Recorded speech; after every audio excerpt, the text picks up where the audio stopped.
ultimate seal of approval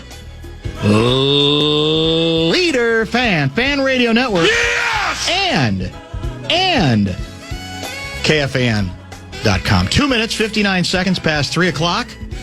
Central Daylight Time. We welcome you back to the Monday edition of the Afternoon Aardvark on a decidedly miserable Monday afternoon here in the Twin Cities that we love to call Minneapolis and St. Louis Park. My name is Dan Barreiro. I host the program. Guardsy produces. And I'm assuming we're going the distance today till 6:30? We are. No reason not to. Bonus bucks this week? I hope so. I'm distracted because some spring just went crazy on my microphone. Oh, you're kidding. Did it fall? Yeah, that thing needs to be recalibrated. Didn't it almost hit you in the face last week or the week before? It was a while ago, yeah. And I don't know if it's my height. Maybe I'm the shortest person in here. Has it been sabotaged by Tennessee? I don't think so. That's not his style. Oh. Nordo, no, maybe. That's true. Nordo, yeah. Nordo, Hawk, maybe Halvey. It's possible. I adjusted it. One of the springs went crazy. Ooh. So I was very distracted. Sorry. So bonus bucks we think is a yes for this week. Bonus bucks is a yes. And we've got an outstanding uglydeck.com guest lineup. We're going to give you details on that in just a couple minutes where we will recalibrate the Bradshaw and Bryant KFAN text line in just a minute. That'll be, of course, 64686 when it is available to you. That is, if we deem you worthy. If Lavelle can do it, why can't we? We should. And actually, we kind of do. Sometimes. People just don't know it. Right. We don't proclaim it. It doesn't stop them from still sending in a text. Right. They don't know if their text is actually getting through to us. We're passive-aggressive about it. Extremely. Yep. Well, I've lived in Minnesota for, 4 decades now? Nearly 40 years, right? You're going to have to, it will be 40 years this November. Yeah. So at that, it's going to seep in a little bit, right? I mean, I can occasionally be kind of frontal, although, well, we'll save the story. I wasn't as frontal as another spectator at Wolves Denver Game 4, and God bless him for being as aggressive as he was, because I was too passive-aggressive. We'll get to that a little bit later in the broadcast. The ultimate, well, when I say ultimate seal of approval, I admit I'm basing that a little bit on my own biases, one could say. I've never made any bones about the fact that the guy, for me, not growing up so much as when I started covering, in this case, professional basketball, the guy that I lost myself in his eyes, there's just no other way to put it, is Earvin Magic Johnson. And I don't know why. I think, well, it's not going out on a limb to be attracted to the way he played the game, right? But there was just something about his combination of talent and win-in-time ability at every level. The guy won. He had some great players around him, but to me, he was the ultimate combination of style and substance. Back in the day, you were kind of forced into it. It's almost like your favorite Beatle. It was, are you a Bird guy or are you a Magic guy? You were forced to choose, which is kind of silly, but that was kind of the fun game. And I was a Magic guy. And I got to know him a little bit, interviewed him a bunch, covered a lot of Western Conference basketball, a lot of Los Angeles Lakers basketball. He was always very accommodating with his time, et cetera, et cetera. Of course, we all know he was, Magic was Sid's guy before he was my guy. That's a backstory which we can maybe recant a little bit later as well. But when I saw, in the wake of, I think, easily the best victory of the season for the Minnesota Timberwolves, game number 4 against Denver, when I saw or read the degree to which Earvin Magic Johnson was taken by the game, by the way it played out, by the way Ayo Dosunmu performed, that was it for me. I mean, what better praise, what more qualified praise can one get than from the ultimate winner, Earvin Magic Johnson? I'm sure you've read the quote. I think he tweeted this out. Last night, we watched the best performance in the NBA playoffs so far with Minnesota Timberwolves guard Ayo Dosunmu scoring 43 points. And he was 5 for 5 from the three in their victory over the Denver Nuggets, 112-96. Believe. My heart goes out to superstar Anthony Edwards and Dante DiVincenzo of the Timberwolves, who were both injured early in the game. But I was very impressed with the entire Minnesota team for coming together and figuring out how to secure the win without their two premier starters. I mean, if that doesn't get your heart bursting, I don't know what does. The ultimate winner actually is moved after, and again, first round. It's a first-round series. Magic used to sneer at first-round series. Oh, first round? Okay, we're happy for you. But something he saw got to him, to a point where he said, I'm going to make this point. I'm going to give them some generous praise. And you put that in direct contrast, juxtaposition, to the fact that tonight is Game 5 in Denver, and the Wolves find themselves not only an underdog tonight, but double-digit points the underdog by, I've seen 10.5, I've seen 11.5, I've even seen 12. And you say to yourself, wow, that's the unusual circumstance the Wolves, to a certain degree, I think, understandably find themselves in. I get it. They're down two starters. And their best player. Including their best player. Yeah. And got to also remember, during that game, you're at home, you got the adrenaline going, and Dosunmu literally had the game of his life. Ayo Dosunmu scored more points coming off the bench in an NBA playoff game than any player in 50 years. Freddie Brown has the record, and it was 50 years ago, this month, that he scored, I think he scored 45 coming off the bench. That's how mythic it was. So can you count on that again? Whatever. I mean, the point is, there was just a lot of stuff grooving in that building. And now it's the adrenaline wears off, and you say to yourself, how can you possibly sustain it? Can you sustain it? I don't know where you are on this. I still, and I might have lost myself in the team's eyes at that game and listening to Magic. I still very much like this team's chances to win this series. I don't know if I like them so much tonight, but I still think, as the cliche goes, all they have to do is win one. Right. Now, we can get to that discussion about it better be Game 6, because if they lose tonight, that's what you're going to hear nationally. Right. They better win 6. They ain't winning 7.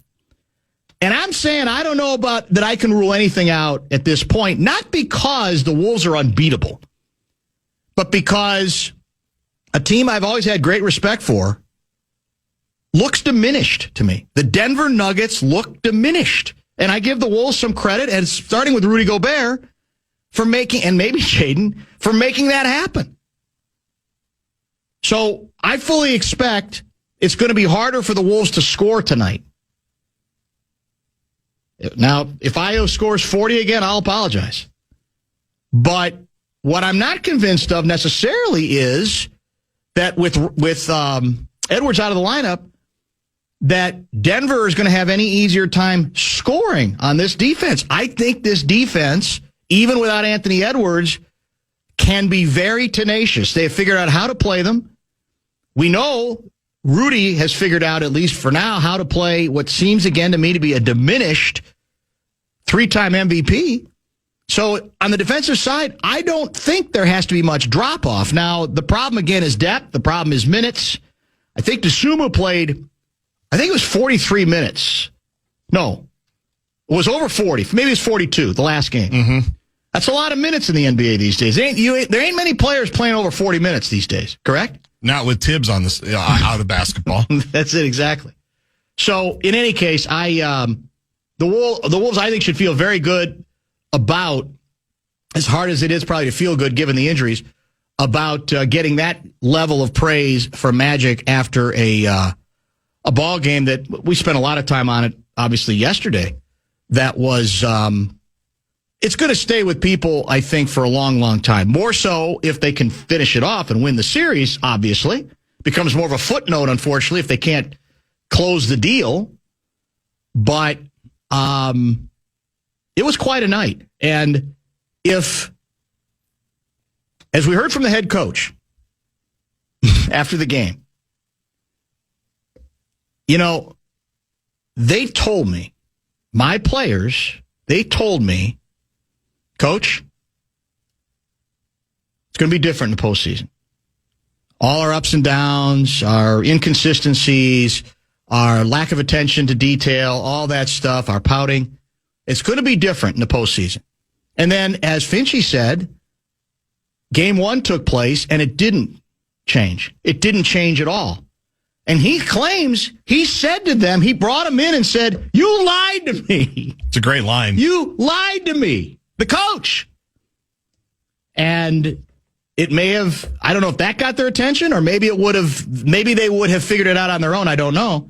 But that's what we've seen since Game 1, because Game 1 was absolutely a continuation of the regular season, which is why I think you were so pessimistic. It was why I was very critical, although, again, I did say on that occasion, my one reason for not writing them off is I didn't think they were outclassed. I didn't come out of Game 1 going, well, they're just Denver's, this is their year. Didn't feel that way. It was too close a game to feel that way. And so now here we are in uncharted water. You're up 3-1. You've done exactly what you wanted to do at home. Maintain home ice advantage, but you have to move on without your best player and without another starter who obviously had been a very important part of what you're putting together. Dosunmu played 42 minutes on Saturday night. 42 minutes on Saturday night. I bet you no one else played over 40 on our club. Rudy was the closest at 36. 36, yeah. 40. Yeah. There was a time that was no big deal, 42. Right. It is now, but again, I'm sure Finchie said, what am I going to do? Who else am I going to put out there? I'm two wing players down, correct? Even with the injuries, you mentioned the depth, I still think the Wolves have more depth than the Nuggets do. Well, especially with the Nuggets still down, I think 2 players, and one of them is one of their better defenders. You're not wrong. I mean, going into this thing, before then the injuries the Wolves had. I think scoring's going to be harder. But again, I think they've cracked the code so far in the Denver offense. And that's, I think, going to make it hard for me to believe that they can't muster up one victory over the next 3 games. You want to give away some money? Let's do it. FanandBigDeck.com. I'm going to give you a shot to win bonus bucks. It is our national cash contest. First keyword of the week is win. Go to KFAN.com and enter the keyword win.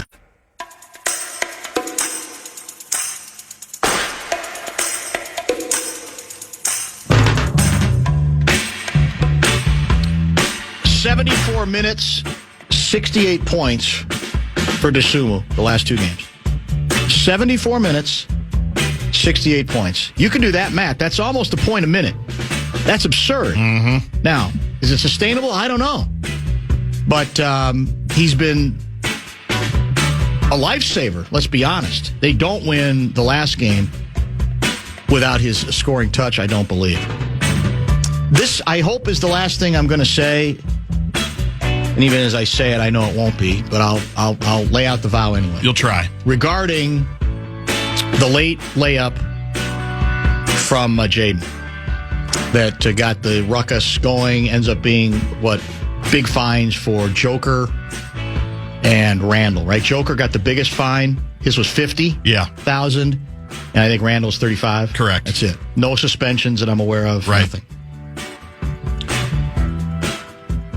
How about, so we don't have to worry about those unwritten rules, as in, 8 seconds, it's okay to score, 3 seconds or 2 seconds, it's not, or 12, whatever the case may be, that we don't have to nuance and go, what's the chart? Let me check the chart on that. How many seconds is left, whatever. Got to run the ball out, take the 24-second violation, whatever. How about the new rule be simply, we keep playing, even if it's half-heartedly. We keep either running plays or whatever until, or even if it's to take a 3-pointer, to take an open shot, whatever it is, until the horn sounds. Is that too much to ask? I know it is, but wouldn't that be less exhausting than checking the chart? Like, this is okay, but this isn't. No, that's okay. If they'd have taken that shot, that would have been okay. I just don't think it's worth all the difficulty and the angst. The only exception I could say is in football, the old, we're going to just take a knee because we don't want to see anybody get killed. That's football. Mm-hmm. Maybe I get it there, but even that, I believe that teams have the right to do whatever they want to do. If you're going to continue to do take fouls as late as Denver did, and that's their right, as silly as it seemed at the time, because the last one I think wasn't the last one like 17 seconds? Something like that, yeah. That's inside the 24 seconds. What's the point? And it's a double-digit lead. But if you're going to do that, then, and the ball happens to end up where a guy's on the other end by himself, people are, Common and I were talking about this. People are frauds on it, I think, because if the roles were reversed, many of the same people who are defending Jaden would be saying, well, that's classless. What are you going to do that for? Poking the bear, okay, we'll remember that. There is no consistency on it from many fans out there, but I over the years, I've just reached a point where I just can't get worked up over any of it. I just can't. No. It's just... Yeah, and I like to think, and of course this is self-serving, I like to think we're pretty consistent on it. We try. Like, I remember when the Gopher football team was all mad because Wisconsin was chopping down the goalposts. Yes, that's true. And Jerry Kill was like, I liked it. It showed some fight. Yeah. So we got our ass kicked. Fight during the game. We didn't show anything. It just makes us look stupid. We all remember Brewster and the Bielema 2-point conversion. Correct. That's one of the most infamous ones, the 2-point chart for our guy Bielema. Like, somewhere along the line, I think it was Seth Greenberg, not Mike Greenberg, Seth Greenberg, the coach, the old coach on ESPN, when they were talking about some unwritten rule, he had a great thought that I said to Adelman, too, after he went off and said, and I know you have the audio, and you might want to play it. Yeah. I didn't like what Jaden did. You coach your team. Your job is to coach your team. We don't need your input on anybody else. We don't need your input on what the other team did. You play. And if you don't like it, you do something about it the next time. Like, that is sports. Would I have done what Jaden did? The whole series. Yeah, I know. He's feeling it. But I think to your earlier segment, part of the reason I was talking with somebody about this today, like, I agree with everything you said about the Wolves. I do think have enough to find one more victory here. What happens after this, who knows? Yeah, right. Obviously, with the way the Spurs are playing. But part of that is, this is not the Denver we thought we were going to see. Exactly right. And Jokic, it's like you don't want to write him off. Offensively, we know they couldn't guard, right? As Jane said, but offensively, if they're 15 to 20% better than they've played, they probably are already in the driver's seat in this series. Yeah, but they haven't been at all. But go ahead. You just keep waiting for Jokic first half to do something. Game 4, I thought it was back. Yes, and Murray had a pretty good half as well. Both you're going, this is going to be winnable, but this is going to be really hard. They got a little bit of it back. And then Joker was 1 for 10 in the second half. The two of them, I think, were like 5 for 24. And I do think part of it is because I heard Johnny with you yesterday. They do look spent by the end of the game. No question. The Wolves pushing the pace, I think, bothers them, making them guard a little bit. But also that Rudy and Jaden are doing such a good job together. Yes. They have to go through like 7 screens to even get anything. And I don't know what their average screen to good look is during the season. I'm sure there's an analytic. It's a lot better than this. I know they don't have to go back and forth and serpentine 3 or 4 times just to try to get a little room. And I'm sure that exhausts them. No question. Second half especially. There's no. That's a part of it. Dan, I'm not ready to capitulate to Magic being your guy, but the hope I have for the Wolves in winning tonight is this: run, fast break points, transition. Basketball is perfect for this Wolves team. Now that Mike Conley can't sustain the speed, but Io, Bones, Jaden can win this game. We'll need Randall to be more physical than ever before. Rudy just needs to guard Jokic. Go ahead and say my name, Daryl from Bloomington. So that's another callback. It's interesting that comes up because I'd heard, I think it's Worldwide Wob guy is one of the NBA Sirius XM guys. And he was saying that, he thought one of the things that was going to hurt the Wolves tonight is he loves when they run, when they have run in this series. And more speed has been injected into this team with Bones and Io. That was a story that developed in the regular season, at least in some games. And he said, but with Anthony out, it makes it a lot harder for them to run.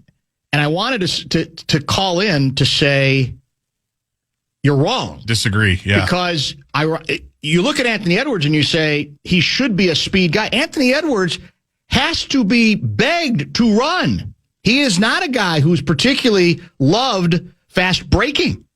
The fact is, whatever fast break ability you might have in a game like this, and it's a strategy I think they absolutely should continue to deploy, it's with other people. It's not slowed down with him out. Where they lose out with him being out is the obvious. Bailout plays. Maybe going on a heater for 15 straight points. Right. All that stuff is irreplaceable. We know that part of it. But it's the other stuff. To me, on the speed part, there's a lot of other, he's named several of them, who are far more comfortable.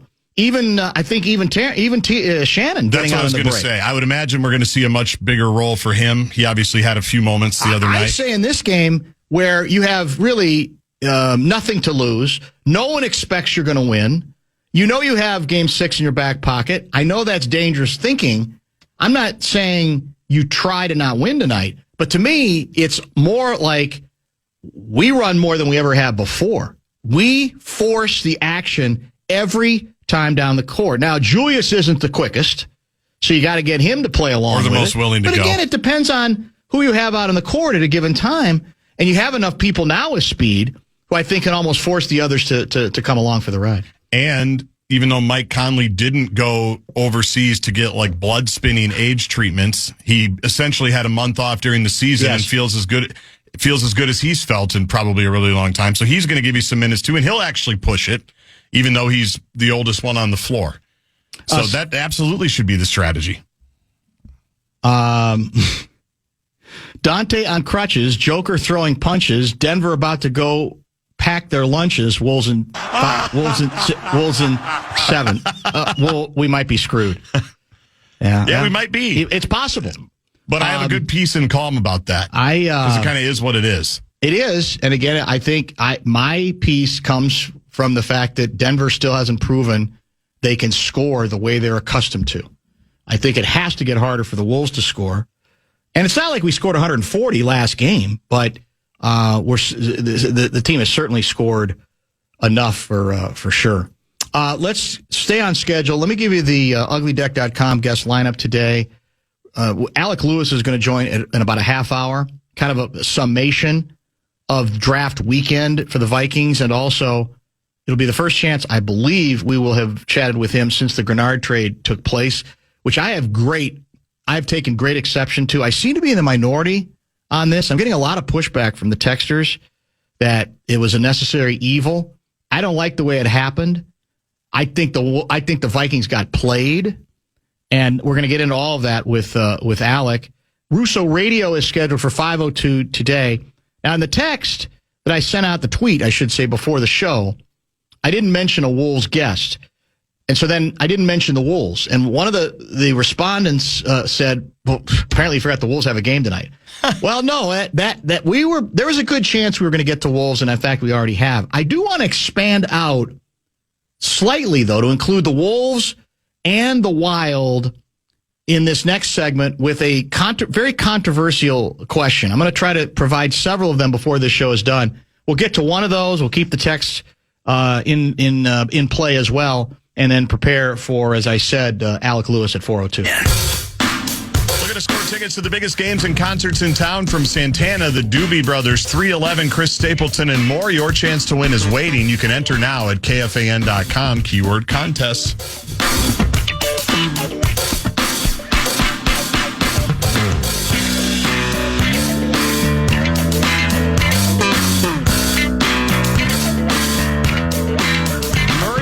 Guard. Jokic is a lard. Denver are floppers. Wolves are stoppers. Wolves in 5. I don't think that's in the rules. You can't do two different rhymes in the same. No, you can't go 2 and 2. You can't go Woolery. I don't think so on the bit. You got to go 3. I think you got to go. Yeah, that's a new. Maybe he's just trying to start a new trend. Hard to say. I got one from a tweeter today. Okay. I got to pull it up because it was from his 13-year-old. Jokic is slow, Io in his flow, the Nuggets already know Wolves in 5. Yeah, that's not bad. Pretty good from the 13-year-old. It's very good, actually. Thank you, Ryan. It definitely delivers a message. It's the one thing I'm not sure I did expect in this series necessarily was that the Wolves, how do I say it? I mean, they just look like they have gotten into the other team in a way that Denver either hasn't or can't on so many levels. Most recently, of course, Game 4.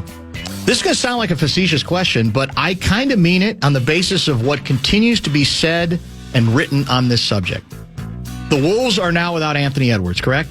At least for... He's week to week. We assume week to week, maybe 2 weeks. Who knows? Officially from the team, he's listed as week to week. I think the fantasy is Wolves advance, and they extend the second-round series. It goes 5 or 6 or 7 with San Antonio Davey, and he's available for maybe starting for Game 5, right? Sure. That's and that might be too much to ask, but I think that's what that's what he is focusing on, based on everything I've heard. Anyway, this is going to sound more facetious than it's intended. But remember, I'm responding to what I continue to read. Can you make the argument that Zuccarello is a bigger loss to the Wild than Anthony Edwards to the Wolves? My God, the Zuccarello stuff. Have you read the latest from our guy Russo? Who's going to be on at 5? But I know he was back at practice today, and it was like manna from heaven. Exactly. Online. How much? Will you look up how much he makes, by the way? It's not enough. Because he needs to demand a renegotiation almost immediately. Let me read you Russo today. Zuccarello, who finished with game 1 with 3 assists, wasn't available for official comment. Symptoms arose 2 days later. He took part in a pregame skate for Game 2 after he reported that to trainers he was placed in concussion protocol. Husey, quote, obviously a big part of our team, big part of our power play. I think he's the oldest guy on our team, so he's got a lot of experience, a lot of playoff experience. Really well respected, great guy. End quote. Russo. This could do wonders for Kirill Kaprizov, who for most of his 6 seasons with the Wild has had Zuccarello as a line mate. After scoring a goal and adding 2 assists in Game 1, he has no goals, 3 assists, and 8 shots the past 3 games. But the power play is becoming more of an issue without Zuccarello. Tarasenko and Brink don't look to fit in. Zuccarello is often the brains of the operation and clearly spotted a few things while he was out of the lineup, talking it through during his individual meeting with his fellow number 1 unit personnel. Often, Hines said, it's the little subtleties. Got a lot of experience. He's a really smart player. Knows the game. Nice to have him back. I think the combination of his experience, his hockey sense, and his personality are all things you always welcome back into the group. I mean, in all seriousness, what we continue to read and be told is they can't be successful on the power play without him. Right. And Kaprizov ceases being a superstar without him. I mean, so you tell me who's more indispensable at this point, Zuki or Ant? And here's the bad news. He's an unrestricted free agent after this season. And his agent's should be filing away all these quotes, shouldn't he? Yes, but also Quinnesota nailed a little bit of it. He's going to be 39 before next season. He's 38 years old. So let's say you sign him to another 2-year bridge deal. Is that the last good 2 years of Kirill? Because we have him for a while. Wasn't it an 8-year contract at $17 million a year, whatever it was? Yeah. Like at some point, you got to take the feather out from behind your ear, right? What if he decides he wants to retire? What are we going to do? I know. Yeah. That's what I'm saying. Yeah. Regardless, we're in our final, we're in the back 9 of Zucky's career here. So why is it like before this year, it was like, well, we need more high-end talent or more high-end ability. I mean, we're talking about his absence now. Again, like he's a top 10 NHL player. And I'm not here to denigrate what his value is, but it's just funny. And the two of them have a great chemistry. It's undeniable. And they do, but it just cracks me up. If you could only pick one for the rest of the playoffs. I might lean Zuki. Yeah. Is it Zuki or Zucky? I think it's Zucky. Is it Zucky? Or Zuki. No, Zucky. Zucky. Zucky? Yeah, it's Zucky. You sure? No. But that's how I think I've always heard it. That's probably right, yeah. I've heard it 2 or 3 different ways. It's like in hockey. Every name's... They got 9 pronunciations for every name, including some nicknames. Yeah. Apparently. And it changes year to year sometimes depending on the player. 64686 is the Bradshaw and Bryant KFAN text line. I hope this is so. It seems encouraging, right? It seems, and again, we'll get an update from Russo at 5 o'clock. But it looks like for the pivotal Game 5 in Dallas, is that tomorrow night? Tomorrow night, yes. Wolves tonight on the Fan. Wild tomorrow night on the Fan. It's looking more and more like for the pivotal now that we're basically in best of 3 territory that we will have Zucky back for what's basically a brand new series. And a nice clean 7 o'clock puck drop tomorrow, which everybody's going to be excited about. Is that true? Yeah, 7 o'clock tomorrow. Yeah, you're night. Right. It is 7 o'clock. Yep. We got the 9:30 tonight for the Wolves. It is another 9:30 to 9:40. Yes. Deal. And Game 6, if there is one, is either 8 or 8:30, depending on what goes on with Portland and the San Antonio Spurs, Davey. If that series is a wrap, it's 8:30. If it's not, it's 8. Don't ask me why. The Spurs were down 17 at the half. Erased it immediately. And they won by 20. Yeah, it was. Did you watch much of it? I did. It was insane. Yeah. Once it turned, it turned. Yeah, they had a switch. And that was they it. flipped it. And Portland couldn't do anything. Do you know that I think one of the scariest things about Wemby? He's got some Richard to him. I love it.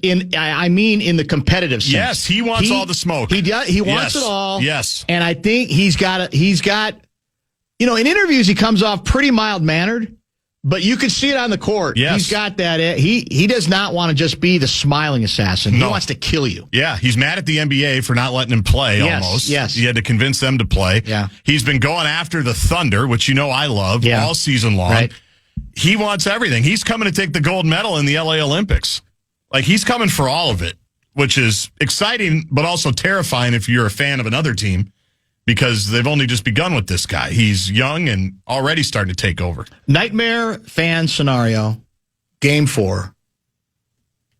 And it was one of those moments where the game had barely begun. And you could just sense that it was going to be, for a lot of folks sitting near where Giovanni and I were sitting, a nightmare. What should be like this celebration, Wolves putting themselves in great position, stranglehold to win the series. This is obviously before anybody got hurt. It's going to feel like something different just by the bad luck of where everybody near or around me happened to be seated. Why? One drunken idiot, just one. I'm guessing mid-20s, maybe a little younger, in that range, who had obviously made it his mission to drink until he was going to eventually that night throw up. This is, again, the game has barely begun. And so we're opposite the Wolves, the visiting bench. And every time he has a chance, whether if it's Jamal, dribbling around, whatever, gets a foul call, he is screaming every F-bomb imaginable, not once, not twice, but continuously. And you shrug and go, okay, what are you going to do? I mean, we get it. The language is you're there more than I am. I mean, the language is bluer than it used to be, even in the crowd. And there are some towns in which any sort of angst about this would be met with utter derision. But it stood out because even though it was loud in there, he was louder and he was never stopping. So, me, I'm starting to, the slow burn, the slow Larry David burn is going, the Larry David muttering.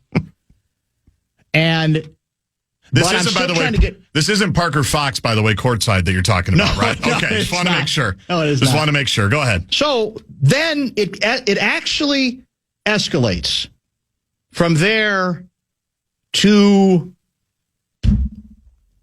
commentary involving, again, Jamal, and oral gratification. He's using every word and expression out there beyond just the F word, which I think, again, a lot of people say, well, I don't love it, but that's just part of the deal. Yeah, that's not good. At which point, we were on the aisle, and immediately in the other aisle, there was a girl with, it may have been her dad, I don't know.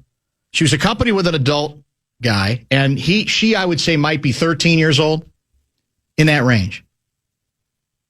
And upon the last comment that I suggested the idiot made, the guy next to this girl stands up, turns around, and says, really? Are we going to do this the whole game? Are we really going to do this? And I wanted to give him a standing ovation because it shut him up for whatever. I was shocked it did. Really? But it shut him up. It was, and I'm thinking, I know that a lot of other people around there had to be applauding in their minds too. And the only other development that is a mystery to me is at either, I want to say at halftime, the kid came down to that spot. He was about 5 rows behind the guy who tried to stand him up. And he comes down and he extends his hand, and I think it's his way of trying to maybe apologize. But obviously there's a little more going on because the rhetoric, again, the voices are raising. Almost like, so I don't know if he was being sarcastic but by the end of the conversation, it was not going good again. Oh, no. And then he left. But he either left the area or he didn't repeat that level of slur, obscenity going on and on and on. And I applaud him because we've all been in those situations and everybody tries to figure out what's the code. Right. Do I really want to go to security? No. I don't think I ever have. But on the other hand, you go, look, even, teenage kids hear a lot of stuff, whatever, but it's like, where are the limits? Is there any filter at some point? Right. Or is it you are so drunk that you are so amused with, you think you're being so clever and creative and funny, and my guess is he was being encouraged by the clowns around him, because he had a group. But from that point forward, I never heard the guy. And my hearing is not very good, but I heard him at the front end, so something must have changed. So I applaud. I don't know who the guy is. You should give him the seal of approval. Did you have thunder sticks? You could have done the thunder stick applause for him. I could have brought some over from where we were sitting. That's not a bad idea. That's exactly what I should have done. He deserves some thunder sticks. So to that guy, give him the seal. I should get him the seal of approval if I can find it. Oh, no, that's the follow-up sounder. What page is it on, the seal? Is it 2? Here it is. No, that's for Lavelle. That's Lavelle. I hope he's listening. Bumper to bumper seal. Not all heroes wear capes. I could have kissed him. I mean, as it was, I intended to say something to him at the end of the game because he would have been coming right by me. But we went down a couple rows because the people on our row wanted to leave, and we wanted to just hang for a little bit and sort of see the post-game scene, see if any more fights might break out. Yeah, you had to whatever stay. The case may be. But I was just impressed because he didn't, and he wasn't. I don't know. I mean, he didn't you want a piece of me? He didn't act like he was going to fight the guy. He was just, I think, come on, man. Just trying to be the adult in the room. Yeah. And saying, seriously, I mean, what are we doing here? Are there any limits? And for this guy, clearly, again, completely obliterated. Yeah. Before the game even began, obviously. Yeah. He made that his goal. It's like, okay, we're happy for you. That's not our problem. A couple of things now, which I don't know when this started, but it was probably within the last decade. Now you don't have to go to security. You can text a number. Oh, that's true. Good point. You can say, hey, look, there's some stuff. So, and it's not just a Minnesota passive-aggressive thing. This is all over at every arena because it is. It's uncomfortable. Well, it is. To have to go to a security guard and put a name to the face. It's okay to be a snitch. And if a guy is completely ruining an experience for a bunch of people. In my experience going to games, most often what I've found is when someone's that drunk that early, nature runs its course and they pretty much remove themselves much earlier than you might have to put up with them for a quarter or two, maybe a half. And then he goes to throw up. Or he just pass out. Or he has to go home. Yeah.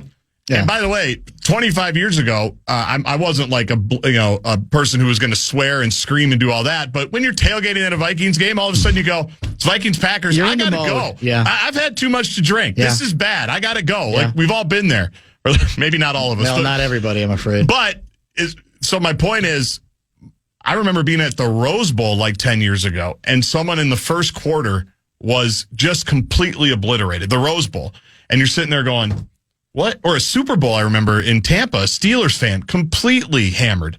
And she was gone by like quarter number 2, which also it's like you came all this way and spent all this money. Exactly. Wolves playoff tickets, not cheap. You spent all that money. And so I don't know if he left, but my betting money is either his buddies got to him, because that's another nice mechanism. Sometimes if you have the right crew, they're not encouraging. They're going, bro, there's kids. Or there's families here.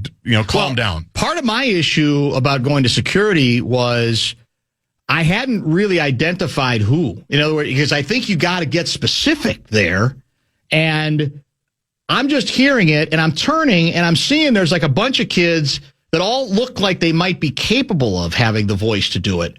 That, to me, is where it gets, a little bit more challenging, because I don't want to, indict an entire group. Right. If there's one person doing it, and you have to be able to identify the perpetrator, right? That part can get a little bit difficult. Now, the guy to my left who stood up to challenge him, I don't know if he had figured that out or he just looked in their general direction, and that seemed to get the point across. But that was it. Again, I'm not a prude at games, and even with a loved one there, I go, okay, it's the real world now. It's 2026. Yep. It's like, make the bleeping call, okay? I don't love it, but I don't think that's going to be enough to turn me to where I'm going to security. But it's when you're going well past even Effenheimer's, and you're just, you're relentless. You're not even letting the game take place. Here's another thing. They had to explain this to me. As it turns out, the row right in front of us, they were late arriving. So the game has started. There's nobody right in front of us. And some Spirit guy, I don't even know, he had some kind of weird jacket on. And I think he might have had a backpack with some shirts. Yep. And this is during play. Intense ball game. This is game 4. Two teams that hate each other.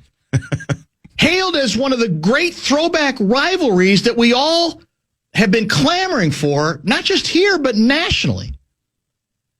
And he kind of just saunters by us, and he's trying to do the high fives to me and her and everyone. It's like, not now, I'm buddy. watching the game.